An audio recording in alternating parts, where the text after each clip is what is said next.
আজি আপোনালোকক লৈ যাওঁ বলক চাউলুং চুকাফা সমন্বয় ক্ষেত্ৰলৈ।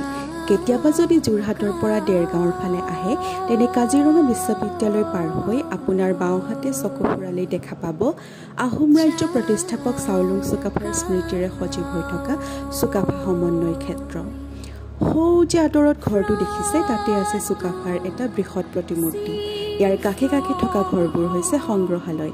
তাত বিচাৰি পাব আমাৰ অসমীয়াৰ পুৰণি এক জীৱন প্ৰণালী, য'ত আছে পাকঘৰৰ পৰা আৰম্ভ কৰি গোহালি ঘৰলৈকে।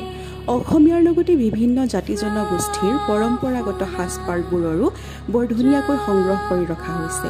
তাৰ পাছতে আন এটা ঘৰত আমি জীৱন্ত যেন লগা চুকাফা আৰু তেওঁৰ পালি প্ৰহৰীয়াবোৰ লগ হৈ পাটকাই পৰ্বত পাৰ হৈ অসমলৈ আহি থকা দৃশ্য দেখা পালোঁ। লগতে দেখিলোঁ চুকাফাৰ মন দোন চোন খাম। আহোমৰ চকলং ৰীতি নীতি সম্পৰ্কে যদি জানিব বিচাৰে